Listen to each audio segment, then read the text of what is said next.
Hello, friends. My name is Pinky Kumari, and I welcome you all on my YouTube channel Genesis Political Science.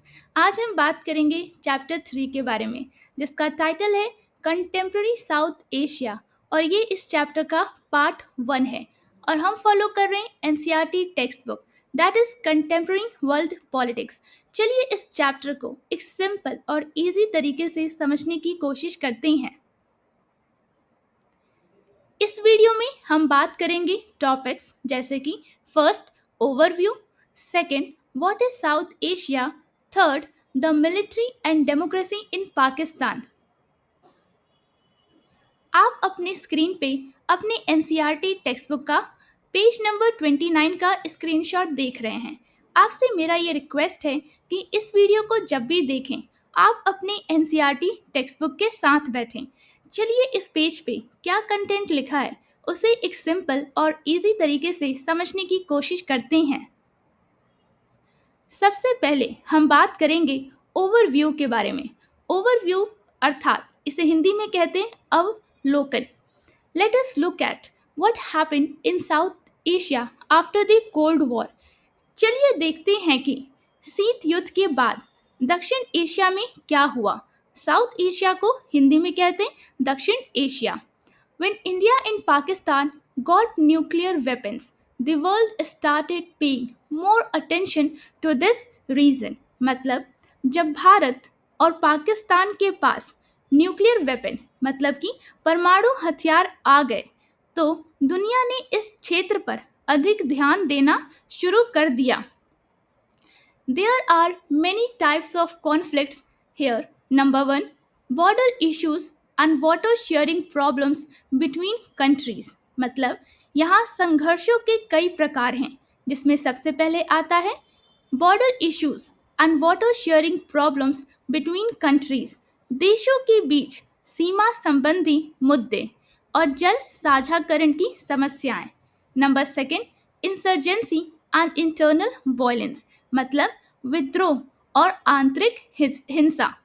Third, fights over sharing resources.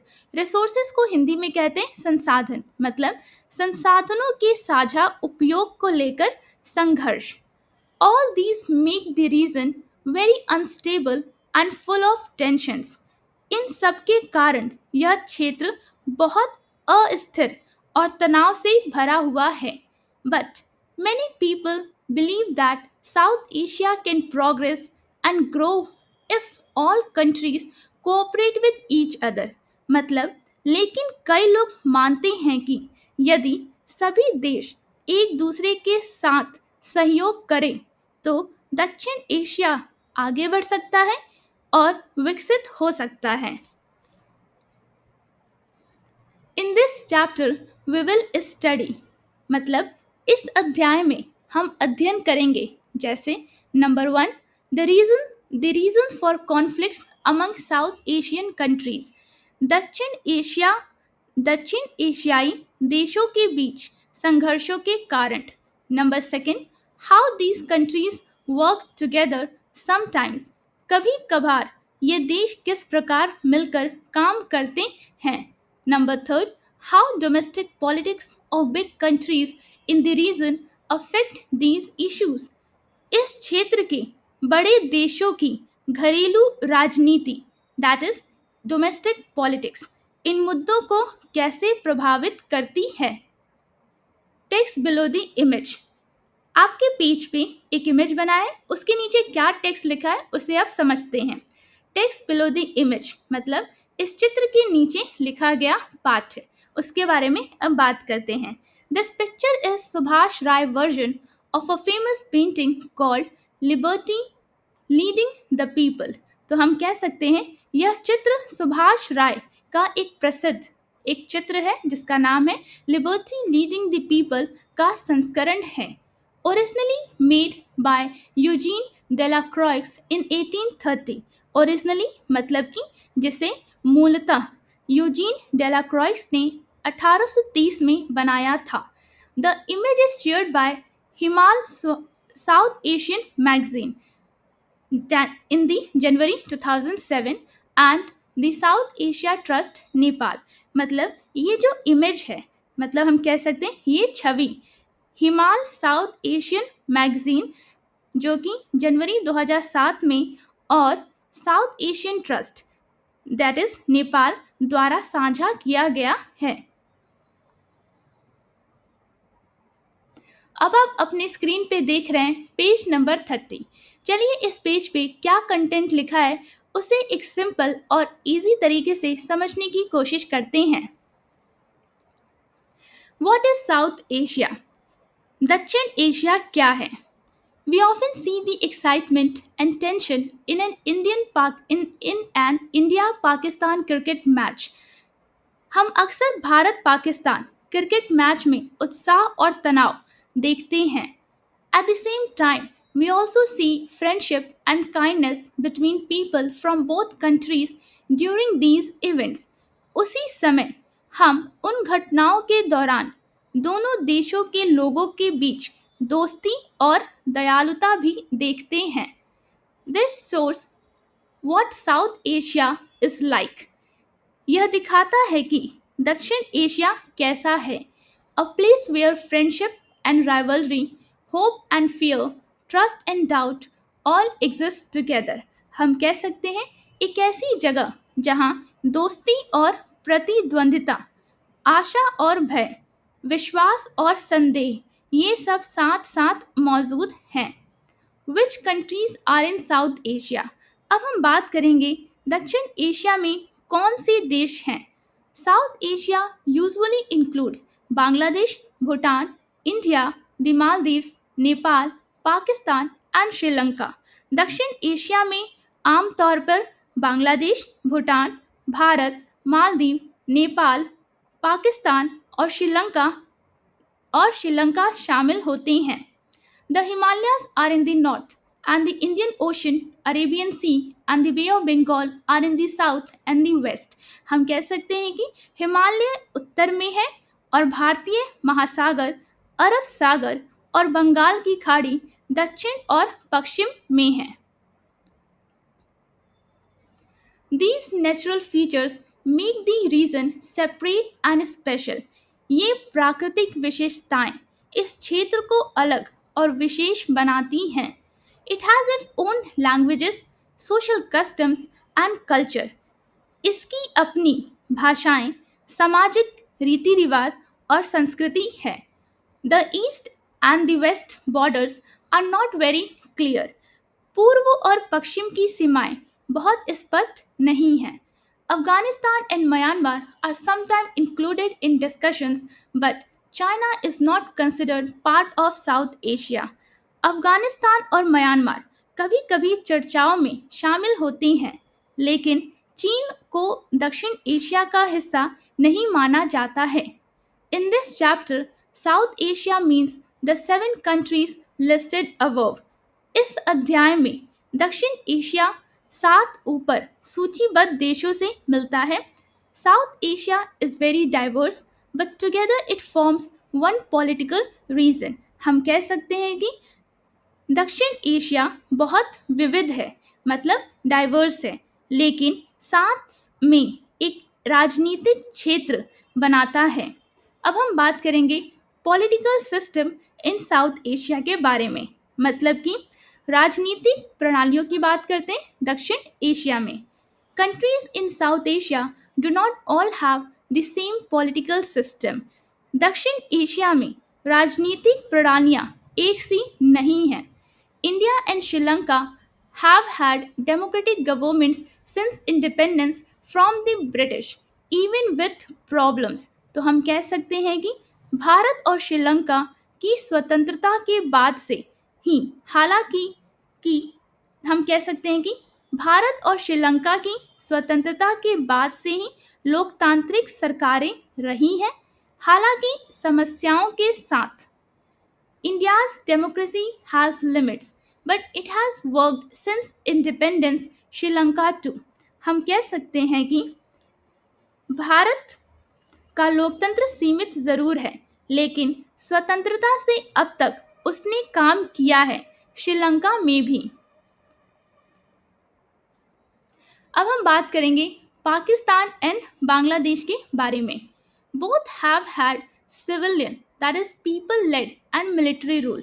हम कह सकते हैं कि पाकिस्तान और बांग्लादेश दोनों ही जगहों पर नागरिक नागरिक मतलब सिविलियन एंड पीपल लेड मतलब लोक नेतृत्व वाली सरकारें और सैन्य शासन रहा है। Bangladesh state democratic after the cold war. हम कह सकते हैं कि शीत युद्ध के बाद बांग्लादेश लोकतांत्रिक ही रहा। Pakistan had democratic governments under Benazir Bhutto and Nawaz Sharif, but a military coup happened in 1999। मतलब पाकिस्तान ने बेनाजिर भुट्टो और नवाज शरीफ के नेतृत्व में लोकतांत्रिक सरकारों का अनुभव किया, लेकिन 1999 में एक सैन्य तख्तापलट हो गया।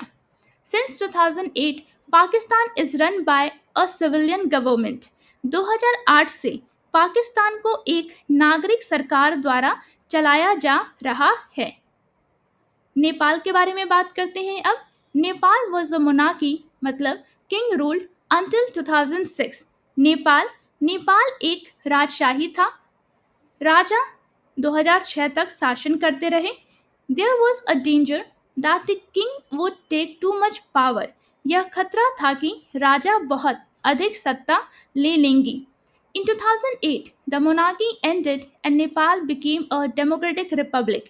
हम कह सकते हैं कि 2008 में राजशाही समाप्त हो गई और नेपाल एक लोकतांत्रिक गणराज्य बन गया।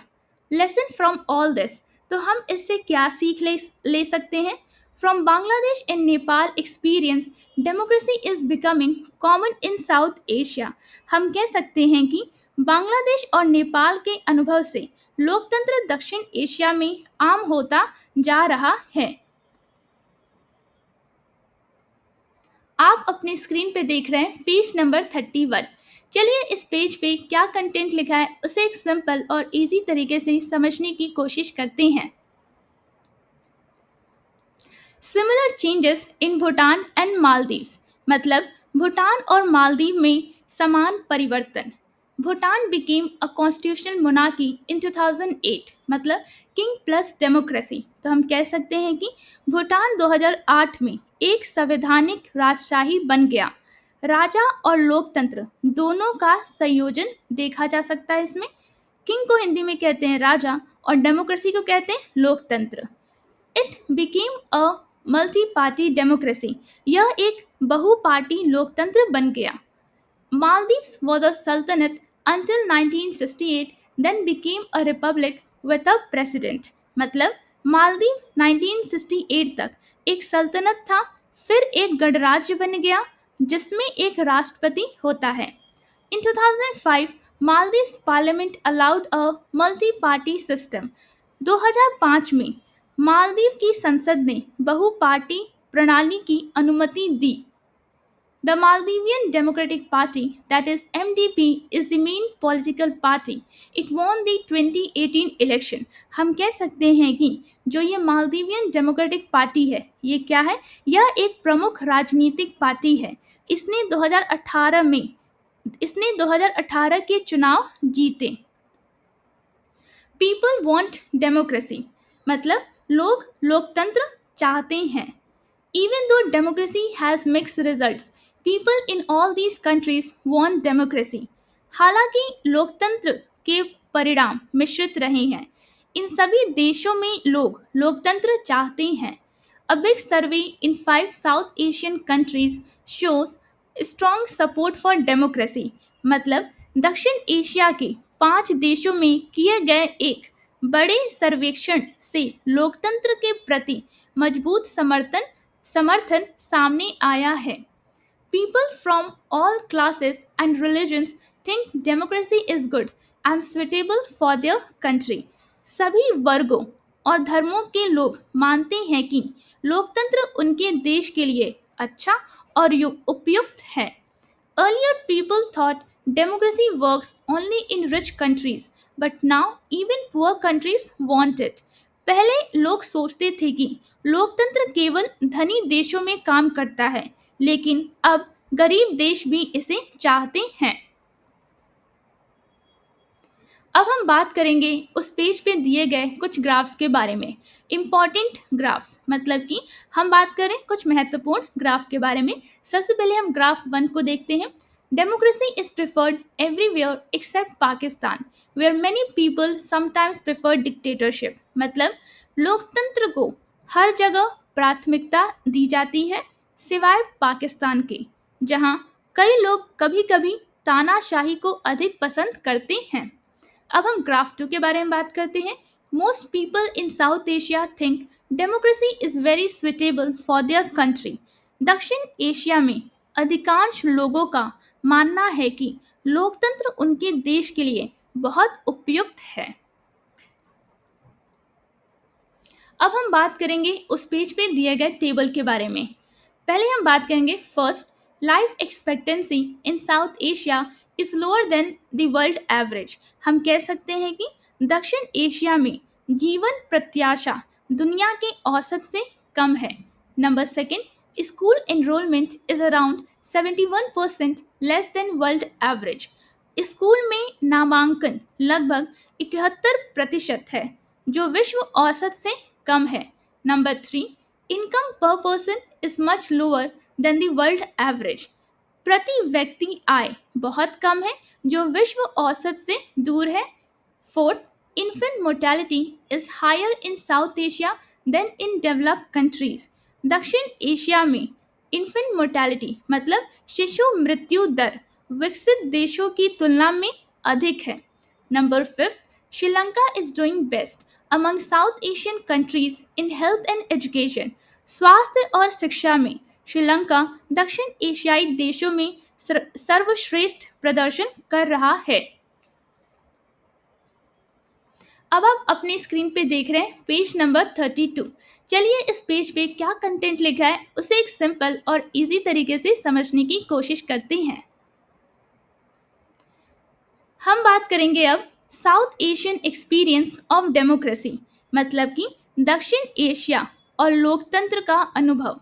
The experience of democracy in South Asia has given the world a new way of thinking about democracy. मतलब दक्षिण एशिया में लोकतंत्र के अनुभव ने दुनिया को लोकतंत्र के बारे में सोचने का एक नया दृष्टिकोण दिया है। Now let's see how democracy works in the four major countries of this region other than India। अब देखते हैं कि इस क्षेत्र के भारत को छोड़कर चार प्रमुख देशों में लोकतंत्र कैसे काम करता है। सबसे पहले हम बात करेंगे the military and democracy in Pakistan के बारे में। मतलब पाकिस्तान में सेना और लोकतंत्र के बारे में। After Pakistan got its first constitution, general Ayub Khan took control and became the leader. हम कह सकते हैं कि जब पाकिस्तान ने अपना पहला संविधान बनाया तब जनरल अयूब खान ने शासन संभाला और खुद राष्ट्र नेता बन गए। People were unhappy so he had to leave the power. लोगों में असंतोष हुआ इसलिए उन्हें सत्ता छोड़नी पड़ी। Then General Yahya Khan took control. During his rule, Pakistan had a war with India in 1971 and East Pakistan became Bangladesh। हम कह सकते हैं कि इसके बाद क्या होता है, जनरल याह्या खान ने नियंत्रण जिम्मा लिया। उनके शासनकाल के दौरान 1971 में पाकिस्तान और भारत के बीच एक युद्ध हुआ और पूर्व पाकिस्तान, जिसे हम कहते हैं ईस्ट पाकिस्तान, अलग होकर बांग्लादेश बन गया। Later an elected government under Zulfikar Ali Bhutto ruled from 1971 to 1977। बाद में एक निर्वाचित सरकार मतलब इलेक्टेड गवर्नमेंट जुल्फिकर अली भुट्टो ने नेतृत्व में 1971 से 1977 तक शासन कर रही थी ये सरकार। In 1977, Bhutto was removed by general Zia ul Haq. हम कह सकते हैं कि 1977 में जनरल भुट्टो को जनरल जिया उल हक ने सत्ता से हटा दिया। From 1982, people started demanding democracy again। तो हम कह सकते हैं 1982 से लोग फिर लोकतंत्र की मांग करने लगे। In 1988, Benazir Bhutto became prime minister and democracy returned. 1988 में बेनाजिर भुट्टो प्रधानमंत्री बने और लोकतंत्र वापस लौट आया. After that, politics in Pakistan mostly focus on the fight between Bhutto's party, that is Triple P. इसका full form है Pakistan People's Party and the Muslim League. हम कह सकते हैं कि उसके बाद पाकिस्तान की राजनीति मुख्यतः भुट्टो की party that is triple P और मुस्लिम लीग के बीच संघर्ष पर केंद्रित रही. अब आप अपने स्क्रीन पे देख रहे हैं एनसीईआरटी टेक्स्ट बुक का पेज नंबर 33. चलिए इस पेज पे क्या कंटेंट लिखा है उसे एक सिंपल और इजी तरीके से समझने की कोशिश करते हैं. तो हम कंटिन्यू कर रहे हैं. The military and democracy in Pakistan, मतलब पाकिस्तान में सेना और लोकतंत्र के बारे में.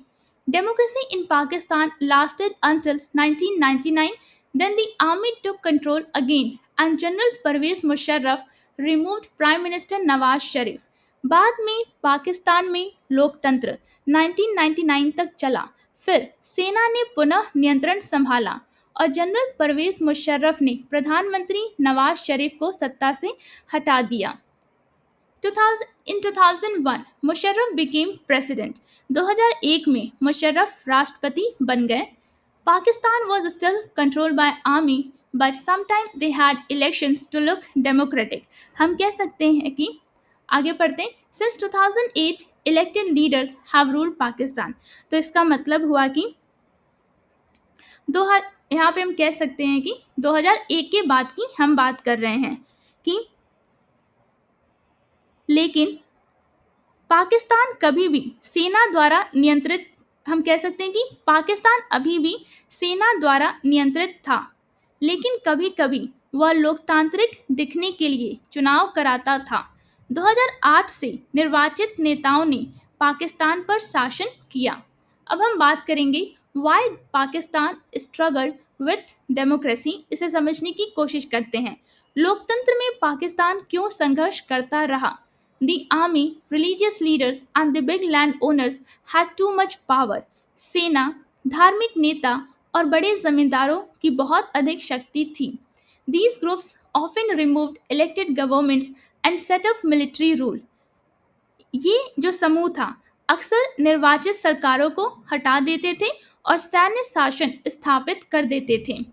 Pakistan conflict with India made army rule seem necessary to some people. Bharat के साथ पाकिस्तान का विवाद कुछ लोगों को यह लगता था कि सेना का शासन आवश्यक था. आगे पढ़ते हैं. Some said political parties and democracy were weak and selfish, so the army should stay in power for security. मतलब कि कुछ लोगों का कहना था कि राजनीतिक पार्टियां और लोकतंत्र कमजोर और स्वार्थी थे, इसलिए सुरक्षा के लिए सेना को सत्ता में बने रहना चाहिए. Still, many people in Pakistan wanted democracy and human rights and they fought for it. हम कह सकते हैं कि फिर भी पाकिस्तान में कई लोग लोकतंत्र और मानवाधिकार चाहते हैं और इसके लिए लड़ते रहे. Lack of foreign support for democracy.